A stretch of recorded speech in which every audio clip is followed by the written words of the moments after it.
네, 알아두면 유익한 IT 이슈들을 쏙쏙 소개해드리는 IT본부 시간입니다. 김덕진 미래사회 IT연구소장 나오셨습니다. 어서 오세요. 네, 안녕하세요. 반갑습니다. 김덕진입니다. 네, 첫 번째 이슈 들어가 볼게요. 네. 지금 대만에서 컴퓨텍스라는 행사가 진행되고 있다고요? 네. 어떤 행사죠? 네, 혹시 컴퓨텍스 들어보셨나요? 아니요. 이게 못 들어보셔서 확률이 높습니다. 네. 근데 역사는 되게 오래됐어요. 1981년부터 시작한 행사고요. 이게 컴퓨터 엑스포를 줄여서 컴퓨텍스입니다. 네, 아시겠지만 대만이 원래 네. 우리 그 컴퓨터 부품 반도체 막 이런 쪽 되게 많이 하잖아요. 네. 특히나 이제 노트북 중저가 뭐 이런 것도 많아서 원래 대만에서 정책적으로 계속적으로 하던 쇼가 이 쇼예요. 그래서 대만에 있는 여러 생태계들을 이제 전 세계에 보여주는 아시아에서 그래도 어느 정도 규모 있는 IT 쇼라고 볼 수 있는데 올해는 특히 관심이 많은 이유가 일단은 코로나 때문에 여기도 한 3년 이상 제대로 못 하다가 네. 오랜만에 4년 만에 제대로 했다라는 특징이 있고 네. 두 번째는 예전에는 이게 컴퓨터 부품 쪽이었는데 네. 요즘에 워낙 이제 챗 GPT부터 해가지고 생성형 AI 뭐 얘기 많이 나오잖아요. 근데 거기 또 핵심이 다 반도체잖아요. 네. 그래서 또 반도체 그쪽에서 제일 많이 하는 또 전 세계에서 제일 많이 그런 쪽 반도체 하는 데가 또 TSMC라고 그렇죠. 하는 대만의 회사를 중심으로 또 이제 다양한 반도체를 만드는 회사들 역시도 자세히 보면은 대만계 CEO가 되게 많거든요. 그러다 보니까는 최근에 이 쇼에 대한 관심이 정말 그 어느 때보다 뜨겁다 이렇게 말씀드릴 수 있습니다. 우리나라 기업들도 여기 많이 참여해요? 우리나라 기업들은 일부 예전에 삼성도 참여하고 그랬었는데 이번에는 거의 PC 조립 쪽, 그러니까 뭔가 이렇게 그 쿨러나 뭐 이런 쪽 있잖아요. 아니면 튜닝하는 쪽 이런 업체들이 좀 몇몇 참여한 것으로 보이고 있습니다. 오늘부터 공식 행사지만 네. 어제부터 연설이 시작되었는데요. 어떤 곳들이 포문을 열었습니까? 일단은 제일 큰 것은 역시 ARM하고 엔비디아 얘기를 안 할 수가 없을 것 ARM이 같아요. 어떤 회사인지요? ARM은요, 이제 일반인 분들은 잘 모를 수 있는데 우리가 보통 반도체 얘기할 때 반도체를 두 개로 나누잖아요. 그러니까는 설계도만 만드는 회사가 있죠. 그 설계도만 만드는 회사의 제일 대표적인 게 엔비디아 같은 회사고 그 설계도를 받아서 반도체를 만드는 회사가 있습니다. 공장에서 대표적인 게 TSMC죠. 그래가지고 이제 공장이 없대서 팹리스 그다음에 공장이 있다 이렇게 하는데 그 설계도를 만드는 그 엔비디아 위에 있는 회사가 ARM이에요. 이게 무슨 말이냐? 설계도를 만들 때 그 안에 여러 가지 연구 결과들이 있을 거잖아요. 그 연구 결과들이 IP라고 해서 지적재산권으로 묶여 있거든요. 그 지적재산권을 가지고 있는 회사가 ARM입니다. 네, 그래서 ARM이 어떠한 아이디어들을 계속 내고 연구 결과를 내면 그 연구 결과를 가져와서 엔비디아가 설계도를 만들고 그 설계도를 만든 것을 TSMC가 이제 반도체로 만든다. 이렇게 이해를 하시면 될 것 같아요. 돈은 ARM이 쉽게 벌겠네요. 뭐 그래서 이제 약간 그 어떻게 보면 핵심 회사이기도 한데요. 근데 이 회사를 실은 최근에 엔비디아가 인수하려다가 여러 가지 뭐 독과점 이슈들이 있어가지고 인수 실패를 했어요. 그래서 과연 어떤 것을 얘기할 것인가에 대한 상당히 관심이 많았는데 이번에 이제 ARM에서 이야기한 몇 가지 포인트를 좀 보면 첫 번째는 이제 그 반도체 특히나 CPU라고 하는 것이 성능이 계속 올라가는 것이 한계에 도달했다라는 얘기를 하는 거예요. 예전에 우리가 뭐 무어의 법칙, 황의 법칙 이래서 뭐 10년에 이게 2배씩 뭐 1년에 2배씩 증가한다 이랬는데 이게 반도체가 어쨌든 조그마한데 계속 반도체를 작게 만드는데 이게 한계가 왔다는 거예요. 직접도의 한계. 그렇죠. 그럼 이제 그걸 어떻게 풀 것이냐라고 할 때 두 가지를 얘기했는데 첫 번째는 그러면 이 반도체를 하나만 컴퓨터에 꼽지 말고 이걸 두 개를 연결할 수 있는 방식으로 하면 결국에는 이게 2배로 되는 것이 아니냐라는 아이디어 하나. 두 번째는 이 CPU라고 하는 그 계산하는 머리가 지금은 1번부터 100번까지가 있으면 이걸 순서대로 1번부터 100번까지 다 해요. 그래서 똑똑하더라도 얘가 한 줄로밖에 못 달린단 말이에요. 근데 이 똑똑한 두뇌를 몇 개로 나누자는 거예요. 그래가지고 예를 들면은 처음부터 출발할 때 1번부터 100번을 하나한테 뛰게 하는 게 아니라 첫 번째 하여튼 1번부터 20번을 뛰라고 그러고 두 번째 하여튼 1번부터 21번부터 이제 40번을 뛰라고 하고 이렇게 나눠서 뛰면은 이게 그 결국에는 빨라지는 효과가 있는 거잖아요. 이제 이런 방식으로의 칩의 설계를 하자라는 얘기를 하는 겁니다. 이제 그렇게 하면서 이제 엔비디아라고 하는 회사랑 우리가 실은 그렇게 해서 CPU를 이번에 하나 만들었다. 라고 이제 얘기를 하는 거예요. 현실화가 됐네요. 네, 그렇죠. 이제 엔비디아 같은 경우는 원래 GPU, 그래픽 카드를 중심으로 하고 있는데 이런 똑똑한 머리를 만들어서 슈퍼컴퓨터에 이번에 탑재하는 뭐 이런 것들을 보여주다 보니까 앞서도 말씀하신 대로 그들의 아이디어를 갖고 설계도를 만드는 이 구조가 조금 나오고 있다라는 부분에서 이제 ARM이 상당히 이번에 또 관심을 받았고요. 네, 그런 부분에 있어서도 당연히 자연스럽게 엔비디아한테까지도 좀 관심이 몰리고 있는 상황이 아니 최근 뜨거운 회사가 엔비디아 같아요. 왜냐하면 저도 저번 주에 보니까 거기 주가가 많이 올랐다. 있다. 네. 그래서 우리나라 삼성전자, LG전자 뭐 주가 많이 오르고 있다. 네. 뭐 이런 보도를 봤는데 네. 엔비디아 이번 발표 어땠어요? 일단은 거의 뭐 AI와 관련돼서 본인들이 다 독점하겠다라고 하는 형국이라고 보시면 될 것 같아요. 그러니까 엔비디아가 원래는 그 반도체 칩, 그러니까 GPU만 만들던 회사인데 그것뿐만 아니라 이제 본인들이 이 칩을 만든 것들이 전 세계적으로 많이 쓰잖아요. 네. 근데 어디서 보통 많이 쓰냐면 이거를 우리 일반적인 컴퓨터의 그래픽 카드용으로 쓰지만 우리가 보통 기업에서 쓰는 서버, 특히나 이제 클라우드라고 그러죠. 요즘에는 우리가 컴퓨터로 뭔가 작업을 하는 게 아니라 인터넷에 있는 수많은 공간을 빌려 쓰잖아요. 그 공간 안에도 되게 많은 원래 CPU나 GPU 칩들이 들어가거든요. 그래서 지금까지는 그 GPU 칩을 팔았는데 네. 아니 우리가 그냥 하면 되는 거 아니야 라고 생각해서 본인들이 데이터 센터라는 걸 만들었어요. 그래서 그 데이터 센터를 운영을 하기도 하고요. 또 이제 제가 챗GPT 같은 걸 만들고 싶어요. 그럼 챗GPT를 만들려고 하면 원래는 그 GPU를 다 사야 되는데 그게 요즘에 한 대당 한 3-4천만 원입니다. 근데 이거를 만들 때 거의 10,000대에서 10만 대를 사야 돼요. 그걸 뭐 수십억 수백억을 써야 되는 거죠.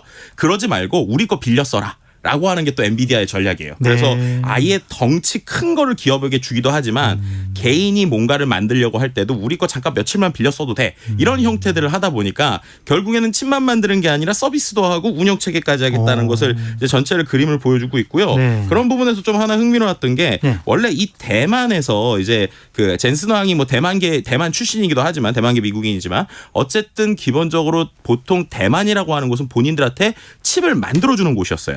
근데 이번에 나왔던 발표 중에 하나가 지금까지 우리는 이 대만에 구매만 하러 왔는데 이번에는 무언가를 팔러 왔다라는 얘기를 했습니다.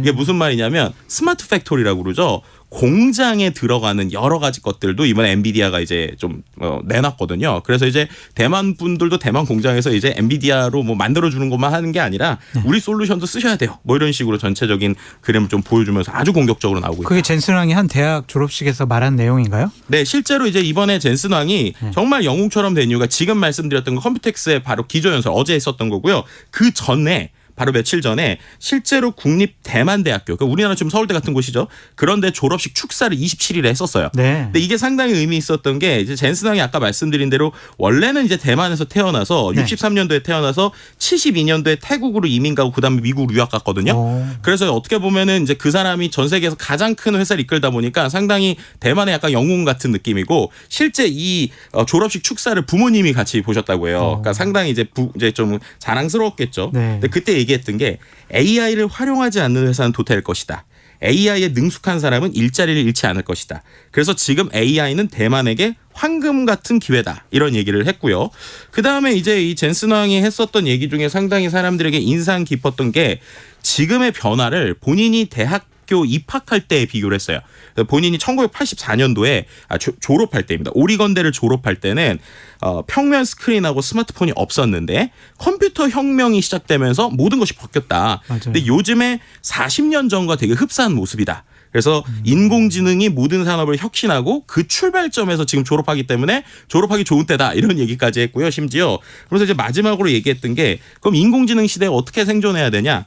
전력 질주를 해야 된다는 얘기를 했어요. 어떤 의미예요? 이게 뭐냐면은 지금 새로운 기회를 얻기 위해서 뛰고 있느냐 아니면은 경쟁 상대에게 잡혀먹지 않게 도망치고 있는 그러니까 결국에는 선도해라. 네, 본인이 지금 뛰어야 되는 상황이다라는 거예요. 그래서 그런 관점에서 지금 뛰고 있는 게 어느 쪽인지 알 수 없다. 그러니까 정말 이게 신사업을 위해서인지 아니면 쫓아가는 것 때문에 뛰어가는지 모르지만 일단 뛰어야 된다. 지금은 무조건 뛰어야 되는 시기다. 그래서 무엇이든지 걷지 말고 뛰어라. 뭐 이런 식으로 지금 이야기하고 있는 상황을 볼 수 있습니다. 아니 엔비디아의 근원적인 차별점은 뭐예요? 어떤 것에 더 경쟁력이 있는 거예요? 그러니까 이제 엔비디아 하면은 우리가 뭐 그래픽카드 GPU 하는 데면은 뭐 다른 데도 그래픽카드 할 수 있는데 왜 이렇게 뭐 혼자서 잘 나가라고 할 수 있잖아요. 이게 이렇게 설명드릴 수 있을 것 같아요. 우리가 볼 때는 반도체 칩만 보잖아요. 하드웨어. 근데 이 하드웨어 칩을 결국 많이 쓰는 데는 개발하시는 분들이란 말이에요. 뭔가 프로그래밍하는 사람. 프로그래밍하는 사람의 관점에서 보면 엔비디아의 그래픽카드의 인프라랑 다른 데랑은 전혀 다릅니다. 이게 무슨 말이냐? 이 보통은 우리가 껍데기 하드웨어만 알고 있지만 이 엔비디아의 실제 강점은 그 뒤에 있는 플랫폼이라고 볼 수 있어요. 이게 뭐랑 비슷하냐면 애플이라고 하는 회사가 우리가 아이폰이 있지만 그 밑에 이제 앱스토어라고 하는 플랫폼이 있어서 그 안에서 개발을 이제 그 구매나 판매를 아주 쉽게 할 수 있잖아요. 이런 기반으로 엔비디아에는 개발자들용 플랫폼인 쿠다라고 하는 게 있습니다. 이게 조금 어려울 수 있는데 쉽게 설명드리면 기존의 컴퓨터 프로그래밍이 예를 들면 한국어로 프로그래밍을 했다라고 하면 이런 그래픽 GPU를 쓰려면 일본어로 프로그래밍을 다시 배워야 되거든요.